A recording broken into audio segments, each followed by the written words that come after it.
Mira road या परिसरात काल बंद पाळण्यात आला होता।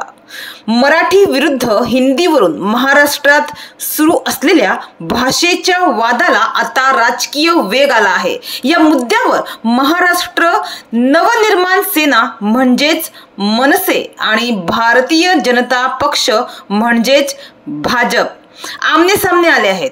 तर दुसरीकडे मीरा रोड येथील एका मिठाई दुकानदाराने मराठीत बोलण्यास नकार दिल्यामुळे मनसेच्या काही कार्यकर्त्यांनी मारहाण केल्याची घटना घडली होती। या घटनेच्या निषेधार्थ काल 3 जुलै रोजी गुरुवारी मीरा भाईंदरमधील व्यापारी संघटनांनी बंद पुकारला होता।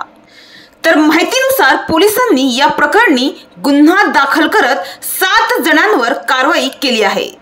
मीरा रोड येथील शांती पार्क परिसरात असलेल्या जोधपूर स्वीट्स अँड नमकीन या दुकानाच्या मालकाला 2 दिवसांपूर्वी मनसे कार्यकर्त्यांकडून मारहाण करण्यात आली होती। त्यानंतर काल गुरुवारी 3 जुलै रोजी एकता मंचच्या व्यापाऱ्यांकडून निषेध आंदोलन करण्यात आले।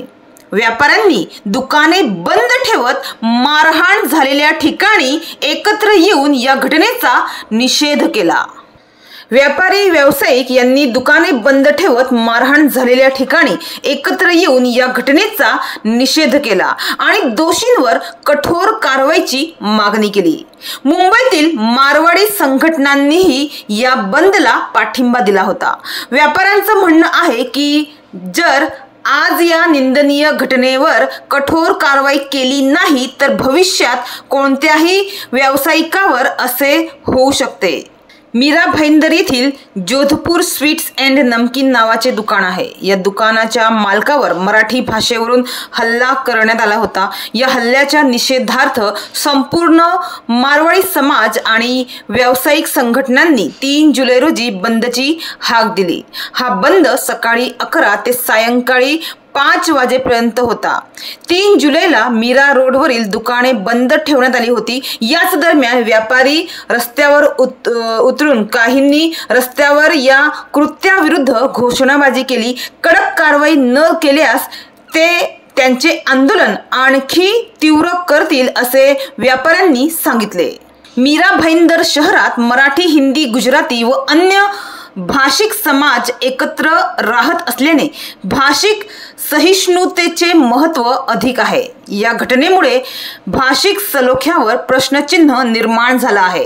व्यापारी आणि सामाजिक संघटनांनी स्पष्ट केलं की त्यांचा कोणत्याही भाषेविरोधात आक्षेप नाही, मात्र हिंसाचार व धमकावणाऱ्या कृतींना त्यांचा तीव्र विरोध आहे असं त्यांनी सांगितले। अगर ये हमारे साथ जो व्यापारियों के साथ में जो हिंदी भाषियों के साथ में जो हो रहा है वो बहुत ही गलत है और हम इससे ज्यादा हम सहन नहीं करेंगे।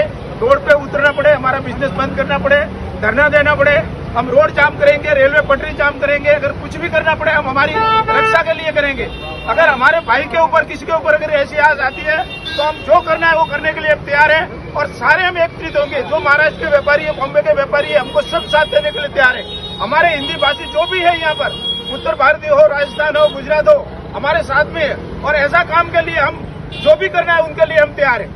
हम लोग हमारी रक्षा के लिए हमको अगर हमारा बलिदान भी देना पड़े तो हम लोग तैयार होंगे, क्योंकि हमारे आगे भी हम लोगों ने बलिदान दिया देश के लिए और हम हमारे यहाँ पर व्यापार करने के लिए हम आए। हम कोई गुंडागिर्दी नहीं करते, हम किसी को सताते नहीं, किसी के साथ गलत नहीं करते। महाराष्ट्र सरकार को हम टैक्स ज्यादा से ज्यादा टैक्स देने वाले हम लोग बाहर वाले हैं। यहाँ के कोई महाराष्ट्र लोकल के ऊपर नहीं चल रहे और हमारा ज्यादा से ज्यादा यहाँ से उद्योग चला गया है बाहर। इनकी गुंडागिर्दी और इनके सताने के वजह से हम लोग यहाँ का हमारा जितना गुजरात और राजस्थान में दिनों दिन हमारे यहाँ से उद्योग बाहर जा रहा है और जाने का कारण ही यही है। मात्र अशातच आता मनसे या प्रकरणात आक्रमक झाली आहे। मनसे नेते संदीप देशपांडे यांनी मराठीच्या मुद्द्यावरून पुन्हा एकदा मोठा इशारा दिला आहे। देशपांडे म्हणाले की आयुष्यभर दुकानाच्या जे काचा आहे ते बदलत राहायचं की व्यवसाय करायचं हे एकदा त्यांनी ठरवावं आणि त्यानंतर पुढची भूमिका घ्यावी.